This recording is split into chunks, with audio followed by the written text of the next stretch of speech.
तपस्या शिविर की आलोचना नहीं करता हूं, सत्यनारायण जी की भी नहीं, लेकिन मैं मौन और संवाद का महत्व आपको समझा रहा हूं। तो हमारे जो बेलजी भाई देसाई हैं, ये गए विपश्यना शिविर करने और इनकी पत्नी भी गई। अब वहां पहला इंस्ट्रक्शन है कि 9 दिन आपको मौन रहना पड़ेगा या 10 दिन मौन रहना पड़ेगा। तो ये चले गए, पत्नी अलग पति अलग। और तीसरे दिन तो बेलजी भाई ने कहा कि मुझे लगा मैं पागल हो जाऊंगा, भागो वहां से, पत्नी भी भागी हुई। तो उन्होंने कहा कि यहां रह के पागल हो जाए, उससे अच्छा घर में लड़ मर के पागल हो जाए। उसके बाद उन्होंने कभी उधर मुंह नहीं किया। तो मैं कहना ये चाहता हूं कि ये जो मौन है ना, वो अपने काम के लिए नहीं है, ये तपस्वी लोगों के लिए, ऋषियों के लिए, मुनियों के लिए, जिनको कुछ दूसरे किस्म की साधनाएं करनी है, उनके अपने लिए तो संवाद है। और आप देख लो इस बात को कि जिस घर में संवाद जितना ज्यादा होगा, उस घर के तनाव उतने कम होने वाले हैं। वो संवाद भले फालतू का हो या बेफालतू का, इसका कोई मतलब नहीं। बेकार की बातें भी आप कर सकते, जरूर करिए। कभी कभी गप्पे मार सकते, मारिए, गप्पों का कोई अर्थ नहीं होता, लेकिन फिर भी आप मारिए। लेकिन उससे क्या होता है ना, जो संप्रेषण है वो महत्व का है। और हम तो बिना संवाद किए रह नहीं सकते। जैसे मैं उदाहरण दूं, हम बाजार जाते हैं, ठीक है, और कोई एक दुकान में चले गए। अब दुकान में आप कभी एक ऐसी दुकान में जाओ जो डिपार्टमेंटल स्टोर टाइप की है, जहां पे हर सामान रखा हुआ है, उसकी कीमत वहां पे चिपकी हुई है और कोई है नहीं वहां, कोई नहीं है वहां, सामान रखा हुआ है, कीमतें लगी हुई है, ये फलानी चीज इतने रुपए की, ढिमाकी चीज इतने रुपए की, उठाओ टोकरी में डालो, बिल बनवाओ, निकल आओ।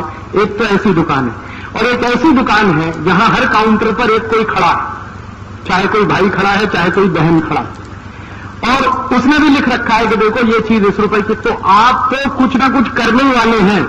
आपको लिखा है तौलिया 20 रुपए की, रेट फिक्स है, फिर भी अरे भाई 18 में दोगे क्या? अब ये जो आपने कहा कि 18 में दोगे क्या, भले वो नहीं देगा, आप 20 में ही लाओगे, लेकिन वो संवाद करने का खोजा आपने रास्ता। रह ही नहीं सकते आप बिना संवाद के, रह ही नहीं सकते। अब भाजी वाला है, वो चिल्ला चिल्ला के बेच रहा है, टमाटर 10 रुपया किलो, टमाटर 10 रुपया किलो। हमने 20 बार सुन लिया, फिर भी यार 8 रुपए किलो देगा क्या? अच्छा 8.5 दे देगा, लगा दे भाई। नहीं 9 रुपए ले लेना, अरे 9.25 रुपए ले लेना। आप उससे मगजमारी कर रहे हो आधा घंटे, वो आपको मजा दे रहा है इसलिए कर। भले आप 10 रुपए किलो में ही टमाटर खरीद। एक रिक्शा वाला है, मान लो रिक्शा चलाता है, उसका रेट फिक्स है कि 5 किलोमीटर 10 रुपए लूंगा, फिर भी आप उसके साथ मोल भाव करते हो कि नहीं करते हो? क्यों करते हो? संवाद के लिए। कोई लोग ये कहते हैं कि हम कंजूस है, कंजूस नहीं है। भाई बिना संवाद के हम रह नहीं सकते, प्रॉब्लम अपनी ये, इसलिए हम उससे बातें कर रहे हैं। वो चाहे रिक्शा वाला हो, चाहे तांगे वाला हो, चाहे सब्जी बेचने वाला हो, चाहे तौलिया बेचने वाला हो, या कुछ भी बेचने वाला हो, हमें तो उससे संवाद करना ही है। क्योंकि बिना संवाद के व्यक्ति का संबंध बनता नहीं, और व्यक्ति का संबंध न बने तो ये प्रकृति से जुड़े कैसे आप? जब सबको कुटुंब मान के आप चल रहे हैं तो किसी से जुड़ाव तो हो, तो जुड़ाव होगा कैसे? वो तो संवाद से ही हो सकता है। किसी अनजाने आदमी से कैसे जुड़ेंगे आप? बिना बोले जुड़ सकते? सवाल ही नहीं उठता। हर अनजाने आदमी से आप जुड़ेंगे तो बोलकर जुड़ेंगे, और बोलने में संवाद तो आने ही वाला है। तो मैं कहना यह चाहता हूं कि अपने परिवारों में अभी क्या हुआ है, संवाद धीरे धीरे कम हो गया। ये जो हमारे कार्यकर्ता हमको शिकायत करते, राजीव भाई हमारी पत्नी मदद नहीं करती, हमारे बच्चे मदद नहीं करते, सब कार्यकर्ताओं के घरों में एक और एक प्रॉब्लम है, संवाद की कमी। संवाद करते नहीं, कुछ भी करके आएंगे बाहर, कभी घर में आकर नहीं बताएंगे हमने आज क्या किया। पत्नी पूछेगी 10 बार, अरे क्या किया, फिर भी नहीं बताया। अरे तेरे काम की चीज है, बताएं क्या किया। अब जब आप ये मान ही लेते हो कि उसके काम की चीज नहीं है, तो फिर भले आप काम की चीज करो तो वो होने वाली नहीं, सहयोग मिलेगा कैसे आपको? भले आपने दुनिया में तोप चलाई, घर आके बता तो दो कि मैं आज तोप चला के आया, मैंने 10 लोग मार डाले, बताओ तो सही, संवाद तो करो। और आप तो संवाद ही नहीं करोगे तो फिर तो गड़बड़ होने वाली। तो मेरे कार्यकर्ता जो मुझे ये शिकायत करते हैं कि परिवार का सहयोग नहीं मिलता, उसका एक ही कारण है कि हमारे परिवार में परिवार के संबंधियों के साथ संवाद बहुत कम है, और वो कई स्तर से कम है। एक स्तर जैसे ये है कि आप कहीं गए, आपने बताया नहीं आप कहां गए, बस हो गया किस्सा खत्म। आप कहीं जा रहे हैं, भले आप 5 मिनट के लिए घर के बाहर जा रहे हैं, लेकिन आपने बता दिया कि मैं पोस्ट कार्ड खरीदने जा रहा हूं, तो ये संवाद ही तो हुआ। आपने तो बस जुड़ाव हो गया। हर क्षण जुड़ाव चाहिए आदमी को, और और आपने बताया नहीं, आपने तो मौन धारण कर लिया, अब आप कहीं चले जाएं, भले कितना भी महत्व का काम करके आए, लेकिन आपका संवाद हुआ नहीं है, तो उस काम का घर वालों के लिए कोई मतलब नहीं है। वो कितना बड़ा काम आप करिए। अब उनके लिए जब उस काम का कोई मतलब नहीं है तो बेकार है आपका सब काम, आप प्रेषित ही नहीं कर पाते। कम्युनिकेशन में बहुत लैकिंग है, और ये भी एक अहंकार, बस और कुछ नहीं। हम क्यों बताएं जी, और क्यों बताएं? क्योंकि हम तो मालिक हैं इस घर के। अब वही गड़बड़ है, मालिक नहीं है भाई, आप इस घर के ट्रस्टी हैं। भगवान ने ये घर आपको थोड़े समय के लिए दिया है, हमेशा ये रहने वाला नहीं है आपके पास। मैंने आपसे कहा कोई सगा संबंधी हमेशा आपके साथ नहीं रहने वाला, कोई वस्तु आपके साथ नहीं रहने वाली, आपका शरीर आपके साथ रहने वाला नहीं, तो मालिक कैसे हो गए? मालिक तो आप तब हुए जो कोई चीज हमेशा आपके कंट्रोल में रहे। ये शरीर तक आपके कंट्रोल में नहीं रहेगा थोड़े दिन के बाद, फिर आप मालिक कैसे मानते हैं अपने आप को? तो जब हमारे मन में ये मालिकियत का भाव आता है कि ये परिवार के तो सब मुझसे छोटे हैं, क्योंकि मैं इनकी जीविका चलाता हूं, मैं इनका मालिक हूं, बस वहीं गड़बड़ हो जाती है और वहीं से संवाद टूटता है। संवाद जहां टूटेगा वहां पर बेरुखी आएगी, और वो बेरुखी धीरे धीरे बढ़ती चली जाएगी, और कोई दिन गुस्से में फटेगी, आपके घर में टूटने की नौबत आ जाएगी। दुनिया का कोई वकील, कोई जज आपको नहीं बचा पाए। मेरे मित्र हैं बंबई में, ये फैमिली डिस्प्यूट सुलझाते हैं जज हैं, वो कहते हैं को समझ में नहीं आता मैं क्या करूं। तो मैंने कहा कानून की किताब के आधार पर ये नहीं हो सकता। आप बस इतना करो कि पति पत्नी को कहो कि थोड़ा अहंकार कम करके एक दूसरे से क्षमा मांगना शुरू कर दें, एक दूसरे की प्रशंसा करना शुरू कर दें, घर टूटने से अपने आप बच जाएगा। और वो कहते यही नहीं होता, वो अपना वकील लेके खड़ा, ये अपना वकील लेके खड़ा, उसका वकील ये तुर्रम खा, उसका वकील ये तुर्रम, बस गया परिवार उसमें। तो वहां तक नौबत नहीं आए तो उसके लिए ये बहुत सरल है। और एक चलते चलते छोटी सी 2-3 आखिरी बातें कि अगर हम हमारे परिवार में एक भौतिक काम और कर सकें, एक भौतिक काम तो मैंने कहा कि सब साथ मिलकर खाना खाएं, संवाद के लिए वो बहुत जरूरी है। संवाद क्यों जरूरी है? क्योंकि जुड़ाव उसी से होता है आदमी का। हर क्षण संवाद हर बार नया जुड़ाव लाता है।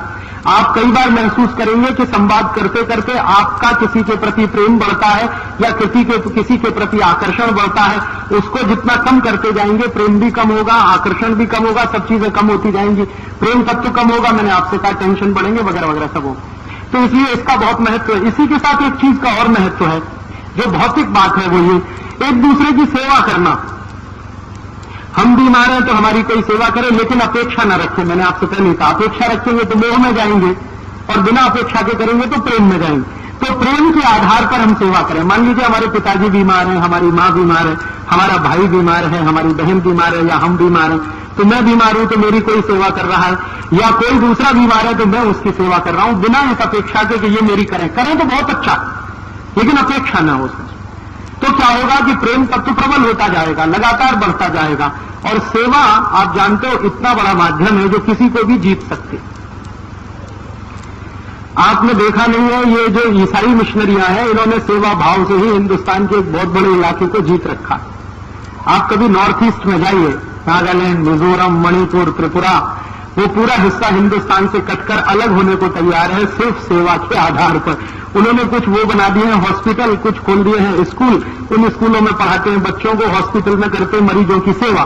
बस उसी पर नागालैंड का साधारण नागरिक कहता है जी हमें भारत में नहीं रहना, हमको तो इनके साथ रहना। और उसी की ताकत पर उन्होंने यहां तक करा लिया है कि नागालैंड की भाषा अंग्रेजी है। हिंदुस्तान में 2 ही ऐसे राज्य हैं जिनकी राज्य भाषा अंग्रेजी है, बाकी कोई राज्य नहीं। कल को वो अलग भी हो जाए तो वहां की जनता उनके साथ जाने वाली।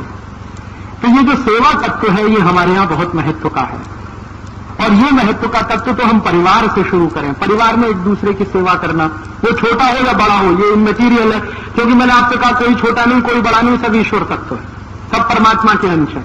आप उनके साथ रह रहे हैं, ये आपका सौभाग्य है, या वो आपके साथ रह रहे हैं तो ईश्वर ने आपको मौका दिया है, ट्रस्टी बनाकर इस घर में आपको भेजा। ये भाव अगर आपके मन में है तो किसी की भी सेवा करने में आपको कोई हिचक नहीं आएगी, छोटा हो या बड़ा। तो अगर आपने भौतिक रूप से ये सेवा करना, भौतिक रूप से संवाद करना, एक साथ मिलकर भोजन करना, एक साथ मिलकर बातें करना, ये कुछ छोटी छोटी भौतिक बातें करना शुरू कर दिया, आप बहुत सारे तनाव, बहुत सारे टेंशन, बहुत सारे परिवार के क्लेश, झगड़े सब मिट जाएंगे। मैं कहना यह चाहता हूं कि झगड़े सभी परिवार में होते हैं, कलह सभी परिवार में होती है, क्लेश सभी परिवार में होता है। कोई ऐसा परिवार दुनिया में नहीं होगा जहां झगड़े ना हो, क्लेश ना हो, कलह ना हो। लेकिन उसको कम करना, उसको समाप्त करना, ये हमारे हाथ में है, ये हमारे कंट्रोल में है। हम थोड़े व्यवहार के परिवर्तन से इन सब चीजों को बहुत आसानी से कंट्रोल कर सकते हैं।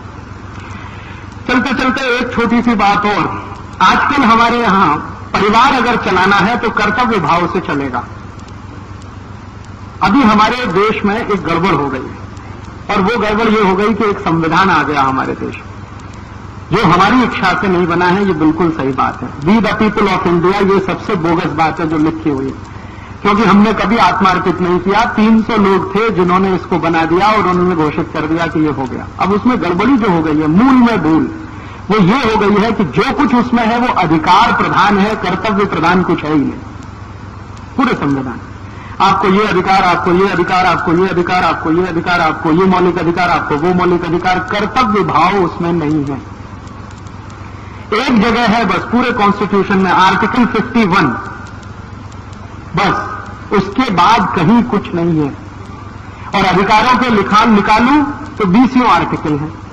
तो ये जो अधिकार प्रधान हमने बनाया अपने संविधान को, तो सरकार भी पूरी तरह से अधिकार प्रधान है। सरकार को ये अधिकार है, सरकार को ये अधिकार है, सरकार को ये अधिकार है, सरकार को ये अधिकार है। कर्तव्य क्या है? वहां पे ठन गोपाल।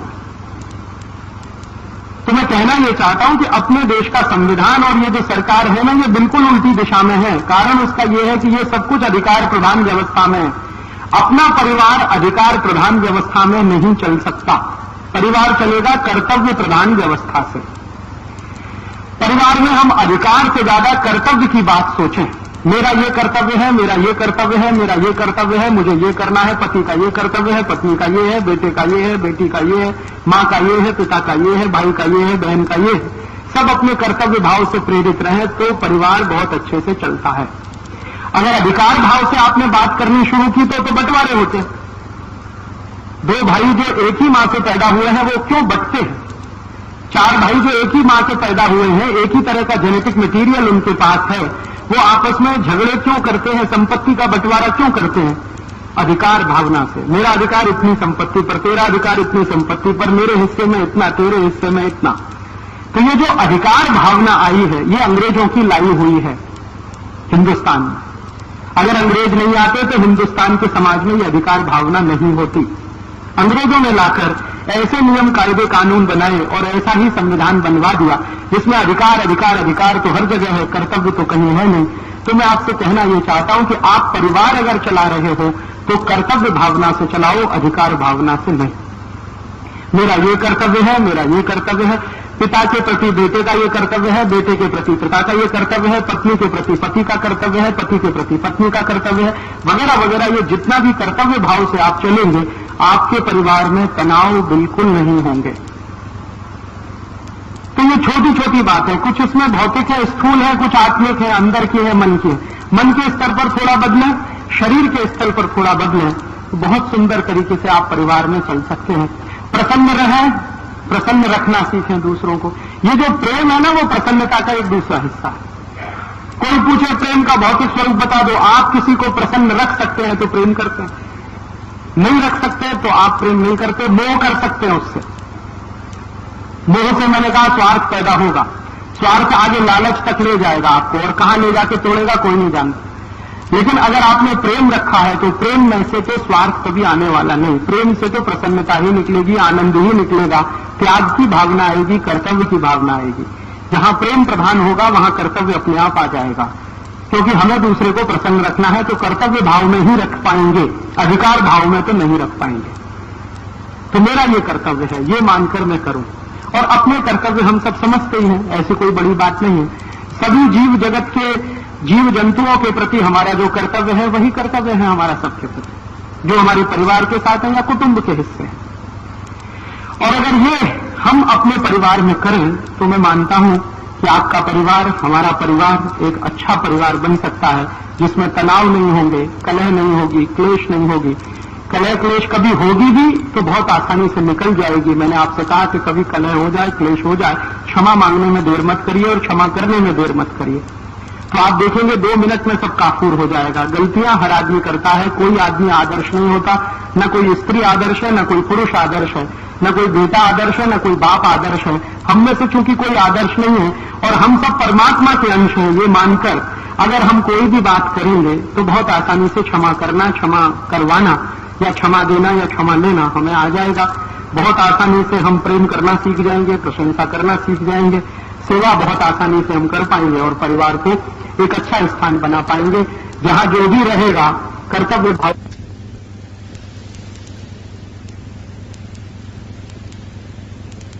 एक छोटी सी बात ये कहना चाहता हूं कि मैं ये जो कह रहा था ना परिवार में, ये मैं आपको एक गहरी बात कहना चाहता हूं, मुझे याद आ गई तो मैं कह दूं कि एक बार मैं एक बड़े संत से बहस कर रहा था। अब उनका नाम नहीं बताऊंगा मैं आपको क्योंकि उसके दूसरे कारण। तो मैं उनसे बहस कर रहा था, बहस इस बात पे कि आप कहते हो मोक्ष है, मोक्ष है, मोक्ष है, आप मुझे मोक्ष ले जा सकते हैं क्या?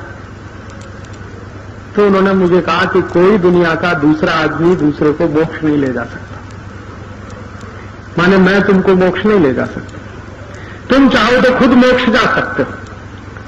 तो मैंने कहा ये तो सब साधु संत कहते हैं कि मेरे पास आओ, गंदा ताबीज बनवाओ, मैं तुम्हें मोक्ष ले जाता हूं, इतने 1000 की गुरु दक्षिणा दे दो, इतने लाख की गुरु दक्षिणा दे दो, एक गंडा बांधता हूं, एक ताबीज बांधता हूं, चलो मोक्ष में मिलेगा। तो उन्होंने कहा ये सब पाखंडी है, कोई साधु संत नहीं है, ये सब आध्यात्मिक उद्योगपति है। कोई भी आदमी जो ये कहता है आपसे कि मैं आपको मोक्ष ले जा सकता हूं, आप जान लो कि उससे बड़ा पाखंडी दुनिया में कोई नहीं। और बहुत सारे ऐसे पाखंडी लोगों ने समाज का बहुत दुरुपयोग किया है, बहुत नुकसान भी किया है। कोई भी आपसे ये कहता है, कितना भी ऊंचे पद पर बैठा हुआ हो, वो अगर कहे कि मैं आपको मोक्ष ले जा सकता हूं, ये दुनिया का सबसे बड़ा पाखंडी आदमी है जो ये कह रहा। कारण उसका क्या है?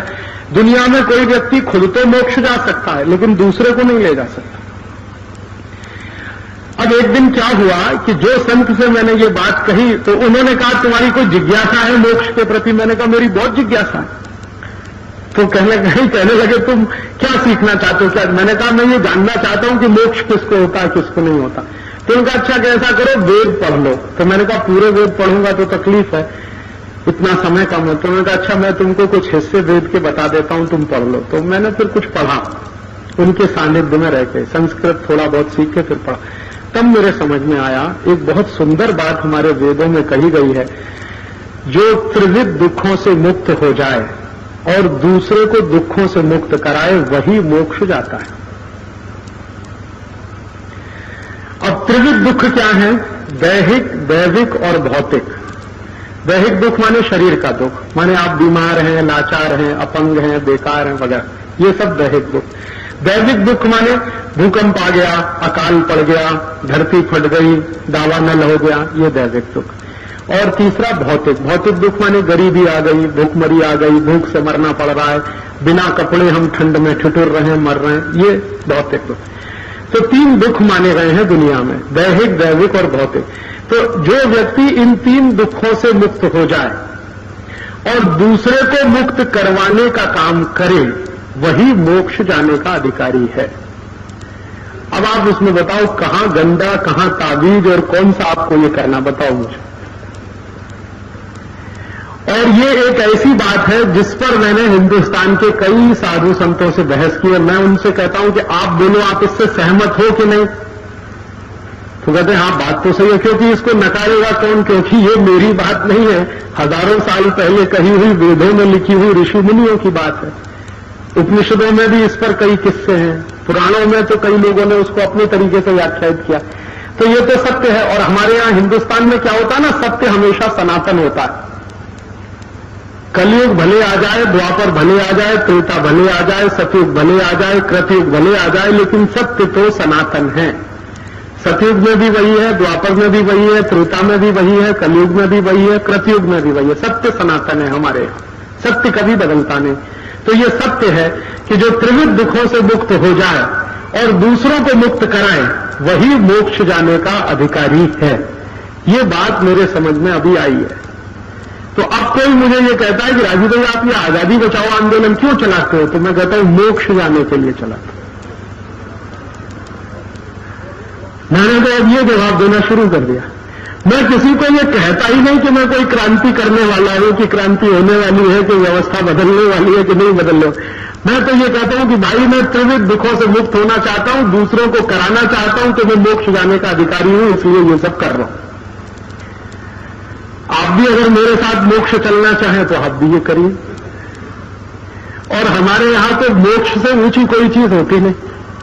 हम कहते हैं ना ये जन्म जन्मांतर के दुखों से छूटना है, ये बार बार जन्म लेना, बार बार आना, फिर जन्म लेना, फिर आना, फिर जाना, ये काय को चक्कर चलाना, मोक्ष ही ले लो ना, हमेशा के लिए खत्म किस्सा। तो मोक्ष आप चलो, मैं भी चलूं, पूरा देश चले, तो इसका एक ही शर्त है कि आप त्रिविध दुखों से मुक्त हो जाओ और दूसरे को कराओ। तो आप दैहिक दुख से मुक्त हो जाओ। दैहिक दुख माने आपके शरीर में कोई कष्ट न रहे, तो आप संपूर्ण स्वस्थ रहो। दूसरा, दैहिक दुखों से मुक्त हो जाओ, माने कहीं भूकंप आ गया, धरती कंप आ गया, भूचाल आ गया और उसमें आप फंस गए हैं, तो उस दुख से मुक्त हो और दूसरे को भी करा दो। कोई भूकंप में मर गया है, कोई भूकंप में फंस गया, उसकी मदद कर दो, वो भी दुख से बाहर आ जाए। और भौतिक दुख से माने गरीबी, भूखमरी, बेकारी से आप दूर हो जाओ और दूसरे को भी दूर कराओ। तो ये 3 काम आप करो, 3 काम मैं करता हूं, हम दोनों मोक्ष चलेंगे, पूरे हिंदुस्तान का 105 करोड़ का मोक्ष हो जाए। अब अगर आपको ये बात समझ में आती है कि मोक्ष जाने का ये रास्ता है, तो आपको वही करना पड़ेगा जो मैं कर रहा हूं। क्योंकि दैहिक दुख से आप मुक्त हो गए, ठीक है, आपने योग किया, प्राणायाम किया, आपने साधना की, दवा खाई, ये किया, आप तो दैहिक दुख से मुक्त हो गए। लेकिन दूसरे को अगर नहीं कराया तो आप तो रह गए हैं, तो फिर तो मोक्ष नहीं होने वाला। तो आप हो जाओ मुक्त, फिर दूसरे को करा दो। आप दैहिक दुख से मुक्त हो जाओ, दूसरे को करा दो। भौतिक दुख से मुक्त हो जाओ, दूसरे को करा दो। तो आप भी मोक्ष चलो, मैं भी मोक्ष चलूं, ये बार बार जन्म जन्म का चक्कर ही फट जाए। तो इसलिए ये आजादी बचाओ आंदोलन में करता हूं। अभी मुझे इसका बहुत अच्छा जवाब मिल गया। कोई पूछता ये आप क्यों करते हो? कोई कहता राजीव भाई के मन में प्रधानमंत्री बनने की इच्छा है, कोई कहता ये एक दिन पार्लियामेंट में जाने वाले हैं, कोई कहता ये कोई पार्टी बनाने वाले हैं, कोई कहता ये मंत्रिमंडल बनाने वाले हैं। अभी मैं सबको कहने वाला हूं कि मेरी एक ही इच्छा है कि मुझे मोक्ष हो जाए, माने अगली बार मुझे जन्म न लेना पड़े। तो उसके लिए तो ये शर्त है और वो शर्त की पूर्ति मैं कर रहा हूं, उसी के लिए ये आजादी बचाओ आंदोलन चला रहा हूं। तो आप अगर इस तरह का कोई काम करें अपने जीवन में, तो आप भी इन तीनों दुखों से मुक्त होंगे, दूसरे को कराएंगे। तो इसके लिए हम आजादी बचाओ आंदोलन चलाते हैं। अब आप इसमें कुछ अगर मदद कर सकें तो करिए। क्या मदद कर सकते हैं? हम दूसरों का दुख दूर करने के लिए क्या क्या करते हैं? जैसे बहुत सारे गरीब लोग हैं देश में, बेरोजगार हैं, उनको ज्यादा से ज्यादा रोजगार मिले, उसके लिए रात दिन हम लगे रहते हैं। तो कैसे हो? वो कुछ सामान बनाए, उनका सामान बाजार में बिके, वो सामान बेचकर उनको मुनाफा हो ताकि उनका जीवन चले। तो इसलिए हम छोटे छोटे उद्योग, कुटीर उद्योगों को समर्थन देते हैं और लोगों से कहते हैं कि ये बड़े बड़े विदेशी माल मत खरीदो, छोटे छोटे स्वदेशी कुटीर उद्योगों का माल खरीदो, ताकि उन गरीबों का रोजगार बने, उनका भौतिक दुख दूर हो जाए। इसी तरह से दैहिक दुख दूर करने के लिए अभी जब भूकंप आया, आपने शायद सुना होगा, भयंकर भूकंप आया गुजरात में, तो हम सब आजादी बचाओ आंदोलन के कार्यकर्ता 3 महीने अपना सारा काम धाम छोड़कर वहां गए। और क्यों गए? तो जिनके ऊपर वो दैविक आपत्ति आई है उनको थोड़ा मदद करें, उनका थोड़ा दुख दूर करें। तो दवाएं बांटने का काम हमने किया। और किसी ने मुझे कहा कि आप ये क्यों करते हो? तो मैंने कभी ये नहीं कहा कि हम ये स्वार्थ के लिए, हमने कहा कि भैया हम तो इसलिए करते हैं कि हमें मोक्ष जाना। हमें मालूम है कि इनको दैविक दुख आया है, अब इनका दैविक दुख अगर हम दूर करा दें तो हमें मोक्ष जाने की एक सीढ़ी आगे मिल जाएगी। तो इसलिए तो हम ये करते हैं। इसलिए नहीं कर रहे हैं कि हमें कोई परोपकार करना है। परोपकार हो रहा है वो तो उसका दूसरा हिस्सा है, हमें तो मुख्य ये है कि मोक्ष जाना है, इसलिए हम ये सब कर रहे हैं। तो हमने आजादी बचाओ आंदोलन की तरफ से जो भी सेवा काम किया, न तो उसको अखबार में छपाया, न उसका बैनर बनाया, न उसका पोस्टर बनाया, कुछ नहीं किया, क्योंकि हमें अपने लिए करना है, किसी दूसरे के लिए नहीं करना। तो अगर आप ऐसे कुछ काम अपने हाथ में ले लें जिनसे आप ये दूसरों के दुखों को दूर करा सकें, और मैं मानता हूं कि जो मनुष्यता है या जो इंसानियत है वो इसी बात से नापी जाती है कि आप अगर दुखी नहीं है तो